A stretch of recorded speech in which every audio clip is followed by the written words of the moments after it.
Condemning Ilhan Omar and saying that a woman who advocates for ISIS, a woman who committed marriage fraud, immigration fraud, student loan fraud, a woman who is being admired for being a Jew hater by Iranian and Turkish dictators, a woman who is having closed-door meetings with the president of Turkey and violating the Logan Act.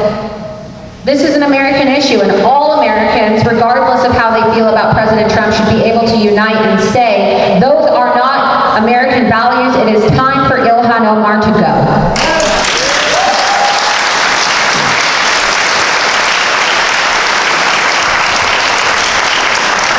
But unfortunately, this is where we are in our country right now. Things have become so polarized in this country that people would rather have a woman advocating for ISIS, a woman who refuses to condemn Hamas, a woman who is being praised by Rouhani and Erdogan as they chant death to America and burn the American flag and chant, death to Jews, death to Christians. They'd rather have her in Congress because it pisses President Trump off than keep Americans safe.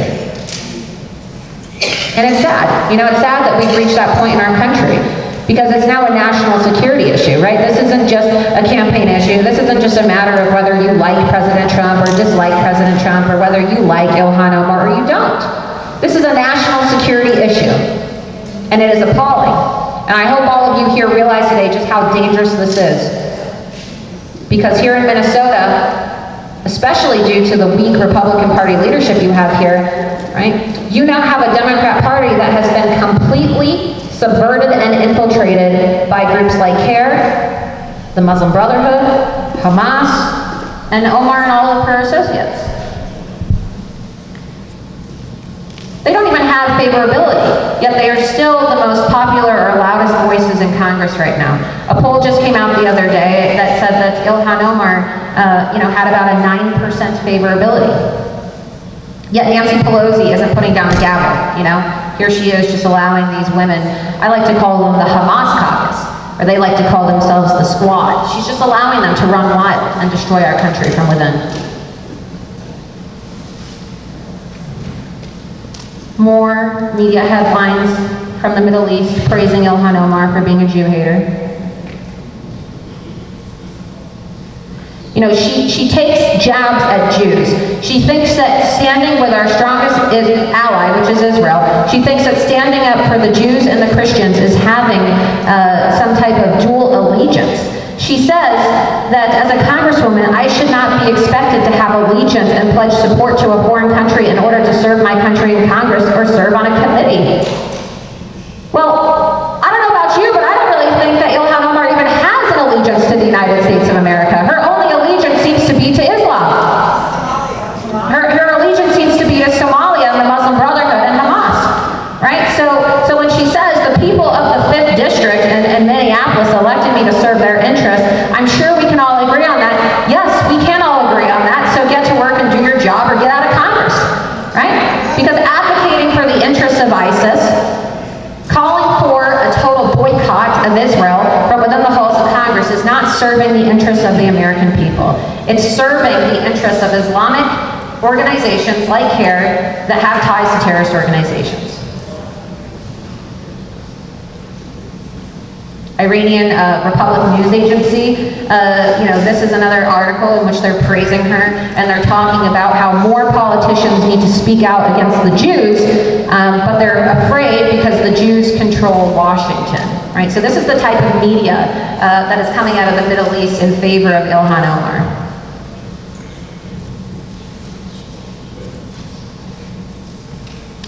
Here's Nihad Awad again. That's why I really wanted to emphasize in this pamphlet that showed you the ISIS flag flying over the White House, of course sponsored by the Council on American Islamic Relations. I'm invited to meet Turkish President Erdogan and Iranian President Rouhani during the United Nations General Assembly 2018. It's not about photo ops for me, it's about real issues and people's lives. Please engage and tell me here what issues and questions I should raise. I know feelings are strong. Okay, this is a bit absurd, is it not? These are enemies of the United States of America. Turkey and Iran are not our friends. This meeting that Nihat Awad is talking about was a coalition of individuals from the Council on American Islamic Relations, and it was spearheaded by Ilhan Omar, and it was a Muslim Brotherhood coalition. And what they did is they met with members of the Muslim Brotherhood, and they met with officials from Turkey and Iran, and they had closed-door meetings. Every single day I turn on the news, I hear Russia this, Russia that, collusion this, collusion that, impeach Trump now. What about Ilhan Omar? There's more evidence in this presentation that Ilhan Omar is colluding with foreign hostile nations than any evidence at all of President Trump colluding with Russia.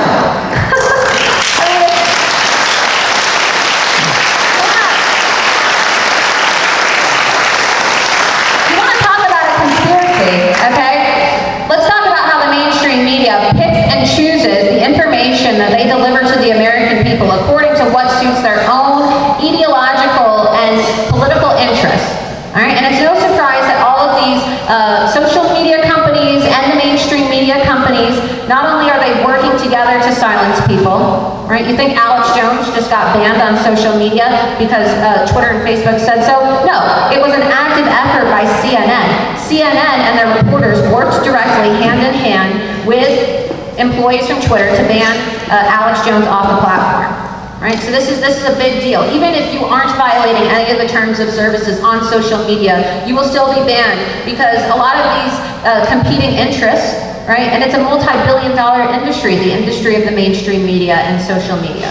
They're colluding together to make sure that conservative Americans, people like myself and all of you, do not have a voice going into the 2020 election.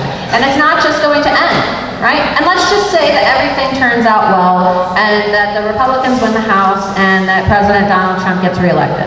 Right? Let's just say that happens, which I do believe that President Trump is going to get reelected. Yeah. Then what? Then what? 4 more years.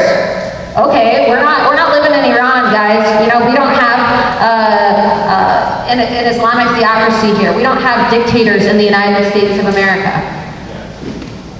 Then what? What happens when President Trump isn't president anymore and this happens? You know, in China, I'll tell you what's going to happen. Just look at what's happening in China right now. In China, they have something called the social credit system. Okay? And what the social credit system is it's a system implemented by the Chinese government, and it's a score. You think of a credit score. Well, it's a credit score, but for your political behavior that determines your ability to function in society. And what it is it's a score that determines whether you're a good citizen. Well, what makes you a good citizen in China? Well, you're a good citizen if you take orders and you abide by the communist ideology that the Chinese government seeks to impose on every single citizen of China. And if you don't, or you have a low social credit score, so if you challenge censorship, if you challenge any of these communist ideologies, you're not able to travel out of the country. Okay, your ability to go grocery shopping depends on your social credit score. They have canceled thousands and thousands and thousands of flights and airplane tickets for individuals in China who have low social credit scores. And do you want to be controlled by, you know, technological tyrants and communist dictators who say that if you speak out of line or if you don't abide by our left-wing values and our agenda, you can't even go to the grocery store, you can't get medical care? I mean, it sounds like a conspiracy, but it's not. This is honestly happening in China right now. And China is a global superpower. Okay, we're not talking about some third world country here. We're talking about China.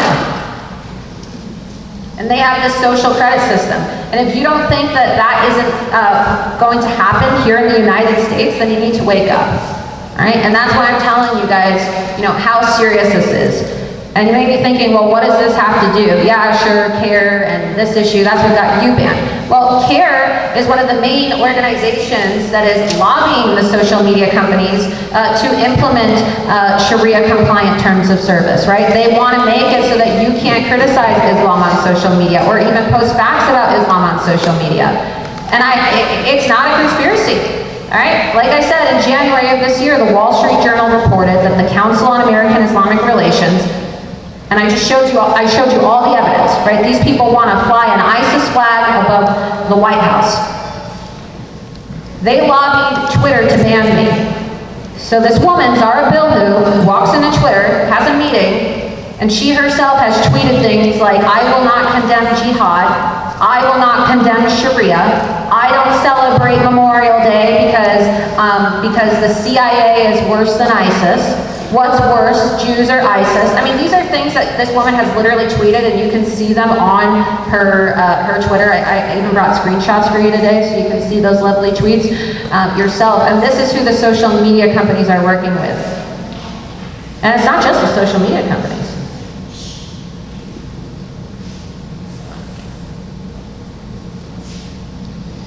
There you go. This is a report from Breitbart. The Wall Street Journal revealed that CARE lobbied social media giant Twitter to blacklist outspoken conservative activist Laura Loomer from the platform over her remarks about Ilhan Omar. Well, what's going to happen to all of you? Raise your hand if you dislike Ilhan Omar. Every single one of you. So is every single one of you going to have the same fate that I've had? Are you going to get banned? Are you going to get blacklisted financially? I lost 90% of my income when I got banned on PayPal. As an independent conservative journalist, that's how I made my money. I'm not bankrolled by the mainstream media.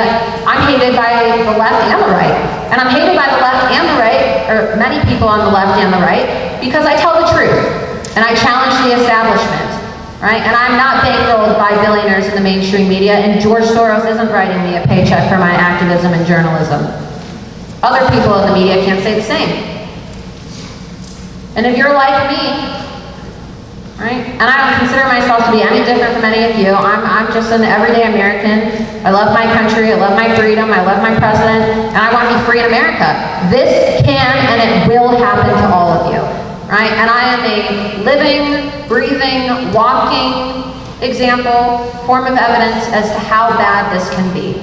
I'm 26 years old, and I have been completely erased off the internet. I have had my livelihood and everything I worked for taken from me. Right? I have a degree in journalism. I graduated top of my class in college. I was valedictorian, 4.0 GPA, and I'm still paying off my student loans. I have a degree in journalism. If it's going to happen to me, and I didn't do anything violent, I simply said Ilhan Omar was anti-Jewish. Imagine what they're going to do to you. I don't even live in Minnesota.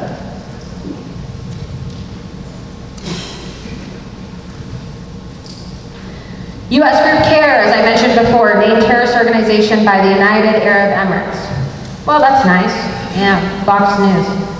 Well, you know, Fox News, it's funny, they won't have me on to talk about the fact that I've been deplatformed. They won't have me on to talk about my investigations into Ilhan Omar.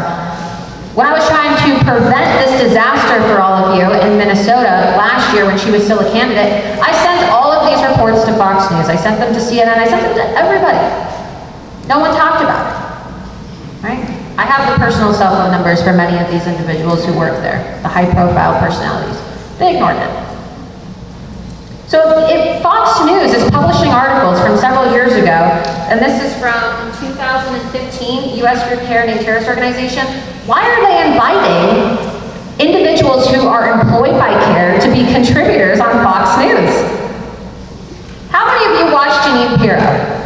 Her show, it's great. I love Jeanine, I think she's wonderful.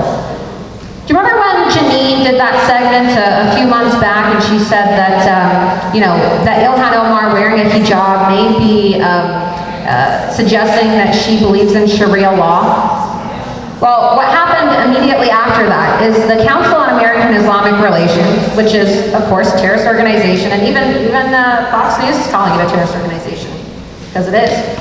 They complained to Fox News and said that Jeanine Pirro was a racist. They wrote a letter and they called on Jeanine Pirro to be fired. Do you want to know what Fox News did? They suspended Jeanine Pirro, and they had meetings at the executive level in the organization of Fox News to decide whether they were going to fire Jeanine Pirro. Not even Fox News is your friend, okay? We all talk about CNN, but if Fox News is going to contemplate firing an American patriot, one of the most popular hosts on TV, because the Council on American Islamic Relations, the group that's backing Ilhan Omar, the group that backs Keith Ellison, the group that lobbied Twitter to ban me, And the group that now has essentially, several members in Congress serving their interests, right? You can't even trust Fox News. This is how serious this is. Oh, and there you go. Not a conspiracy. Look at that. That's Nihad Awad and Ilhan Omar and Rashida Tlaib. They just look so happy, don't they? Well, of course they are. They're successfully infiltrating our government and subverting our government and infiltrating Sharia law. It's called civilization jihad. Okay? These people are using the tools available to them through our government process, through our constitution, to implement their sick agenda. And like I said, I have to keep saying it's not a conspiracy because the media here, they seem to think every single one of these points is a conspiracy. It's anti-Muslim hate, according to your press here in Rochester. Well, here's something new. We now have a Muslim caucus in Congress. Did you know that? Did you know that we now officially, as of a couple weeks ago, have a Muslim caucus? And they're having their first event in Washington, D.C. on July 23rd to the 24th. Phobia, real present danger in our political discourse. So the subject of this caucus is going to be a phobia. Anybody who has a fear of Islam, right? Because anybody who speaks truth about Islam is not only a conspiracy theorist, but you're an Islamophobe. Well, I'm here to tell you there's no such thing as Islamophobia, okay?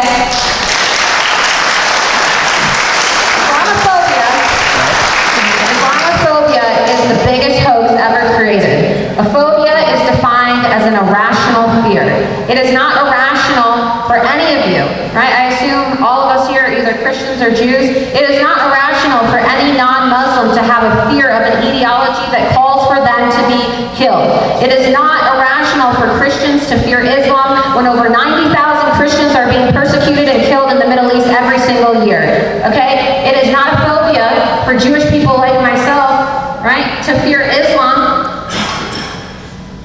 when there's more Jew hatred in the Quran than Hitler's Mein Kampf, okay? So to anybody who tells you that you're an Islamophobe, and I know I commend all of you for coming out tonight because I know that the media has tried to vilify all of you. They tried to vilify the pastor, they tried to vilify everybody in the community who came out to listen to this information. They want to paint you as a racist, a conspiracy theorist, and an Islamophobe. So you should all give yourselves a round of applause, for coming out and having the courage to listen to this. Because we're living in a culture of fear and intimidation where these terrorist organizations are trying to, not only destroy our constitutional right to peacefully assemble and talk about these issues amongst ourselves, right, but they're using violence now. You see that these organizations are using violence in the street to attack Americans who speak out. I did a little Photoshop change on it because, let's be honest, what this really is the Muslim Brotherhood caucus. Here's the guide, and again, I'll make this available at the end to all of you and show you some of the close-ups of the screenshots. It's hard for you to see, but the keynote speakers include Ilhan Omar, Rashida Tlaib, Keith Ellison, and Abdul al-Sayed. Abdul al-Sayed is basically Obama 2.0. If you haven't heard of him already, you're probably going to hear about him in the next few years. The only reason he didn't win his race for governor this year is because I went to Michigan last year and destroyed it. But, he's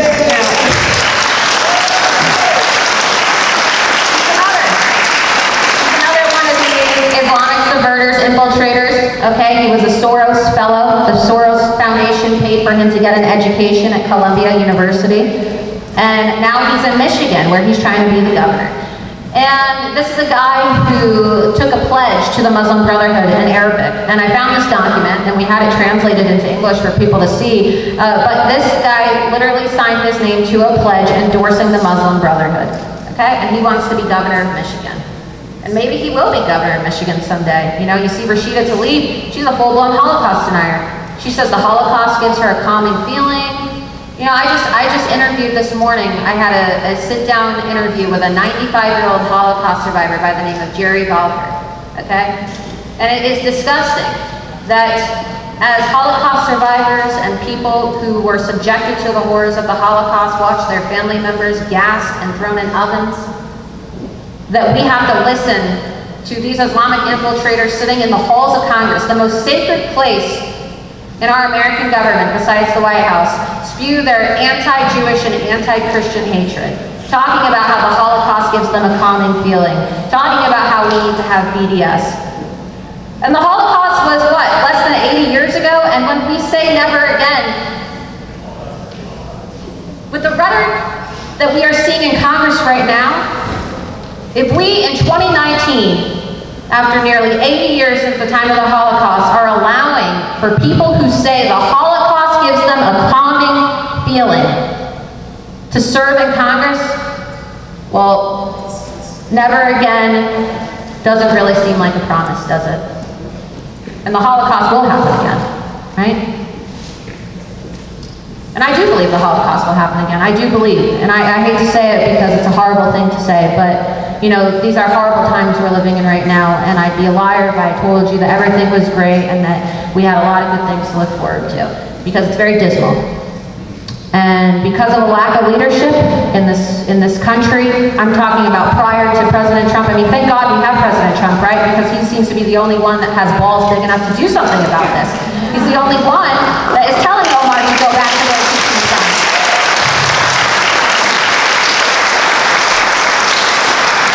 Could you imagine where it would be right now if we had Hillary Clinton in the White House? We were saved, right? By divine intervention, who knows? But we're not going to have Trump forever. And so this is a serious issue, right? We can talk about how much we love Trump, we can say 4 more years, but we may not have Trump forever. Very serious things. And mind you, the lady who I said was a self-admitted jihadist, the one who said she doesn't want to condemn Sharia or jihad, her name is Zara Bilhu, she's a keynote speaker at this conference, next to Ilhan Omar, okay? She said that she thinks that the CIA is worse than ISIS. And this is who our new Muslim elected officials in Congress are working with.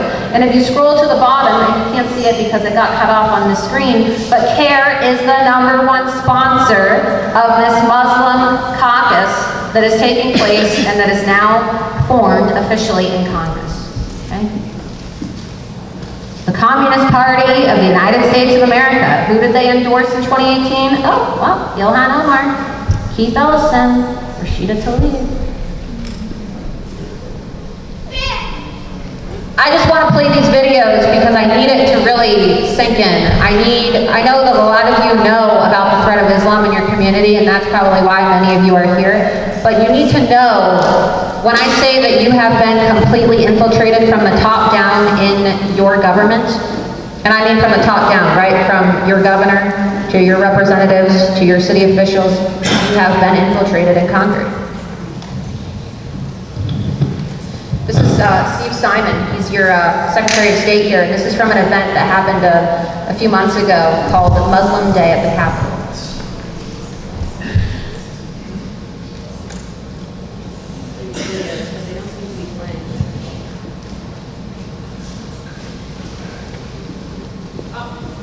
Next up, we have Steve Simmons, the Minnesota Secretary of State. Hear it? You guys hear the video? Thank you, everyone. Thank you for being here. I'm Steve Simon. I'm the Minnesota Secretary of State. Thank you.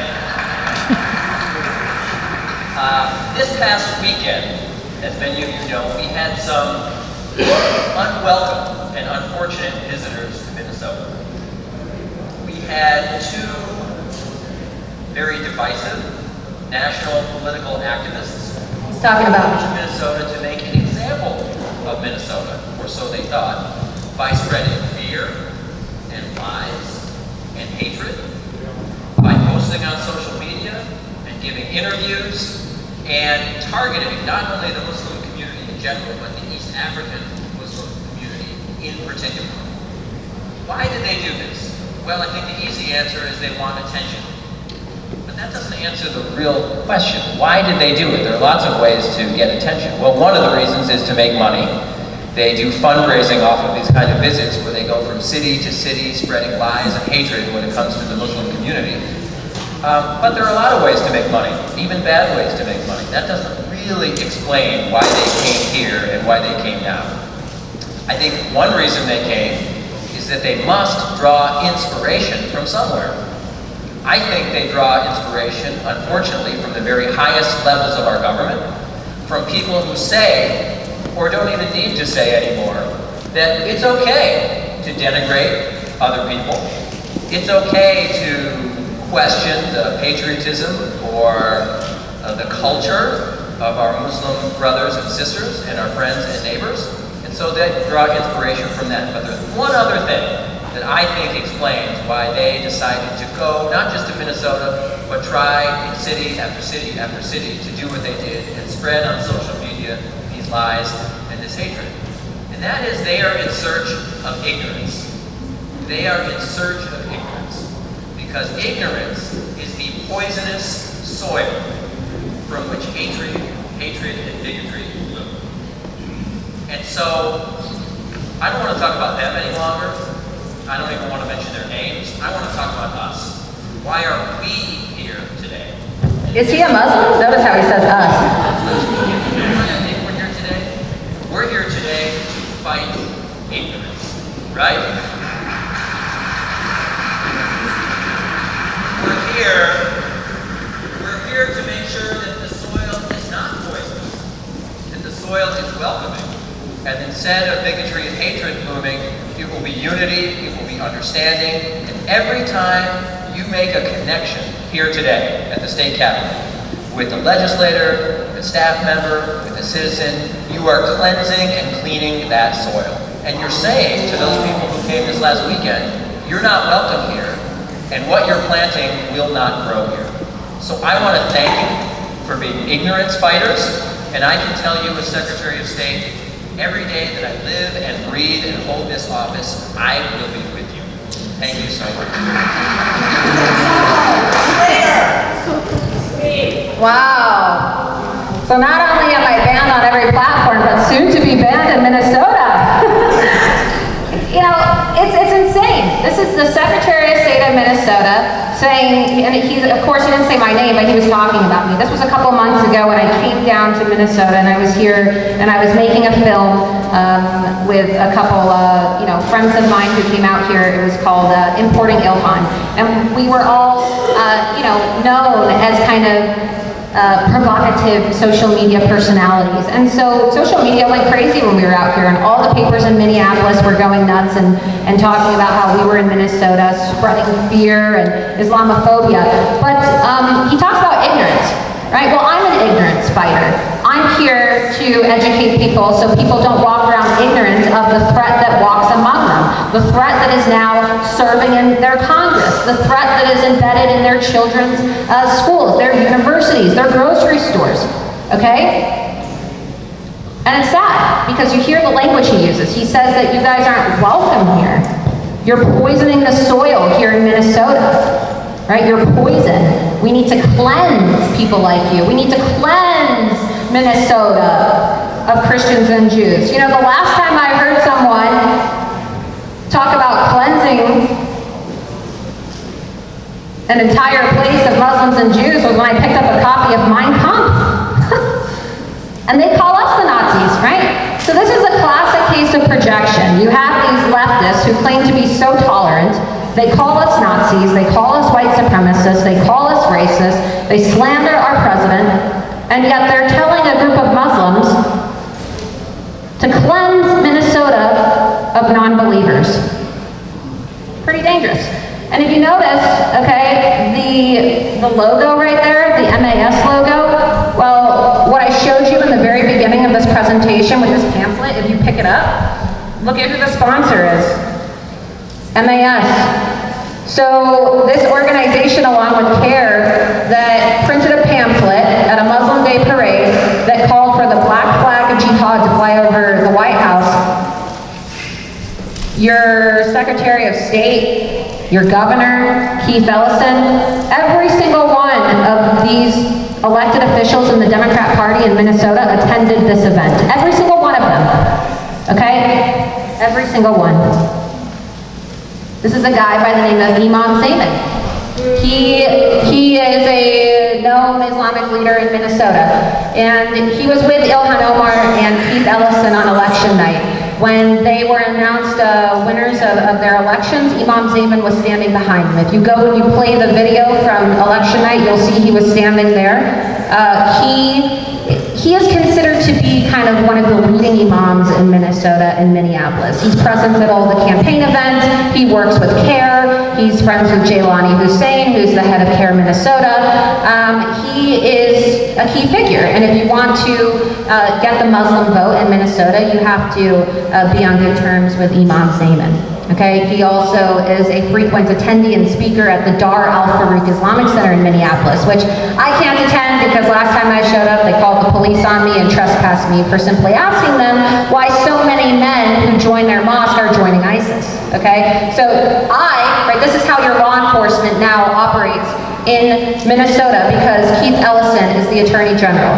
And mind you, I love the police. I'm not knocking on law enforcement, but they're in a very tough position because they now have to take orders from a jihadist, right? The Attorney General.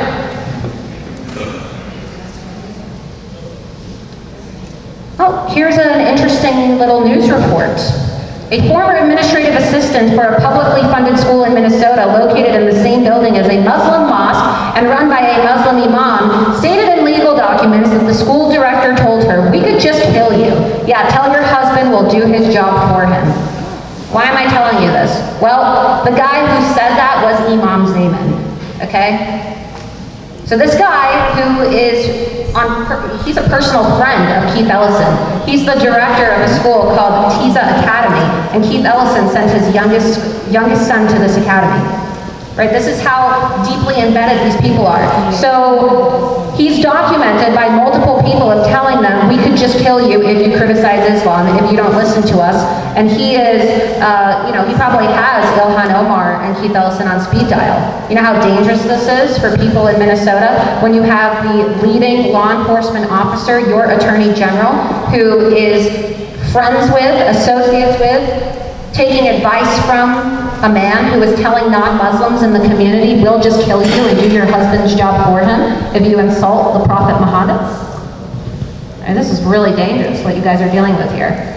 So again, here's the MAS logo, and you can see, this video is available on YouTube as well. So if you want to see your governor, if seeing Steve Simon wasn't enough for you, you can watch your governor, you can watch your Attorney General, your Secretary of State, and all of your state representatives in the Democrat Party here in Minnesota pander to a terrorist-tied organization that wants to fly the ISIS flag over the White House. Again, the woman who I was telling you about, not a conspiracy, will not renounce jihad, khilafah, or sharia, okay? The conversation is about U.S. soldiers whose crimes our tax dollars fund. Who has killed more civilians, U.S. soldiers, U.S. police, the IDF, or ISIS? How did we go from Memorial Day to this? Since you started it, do you condemn the U.S. soldiers for using tax monies to kill innocents? I mean, this is the woman who is now giving Omar advice and speaking next to her at this Muslim caucus.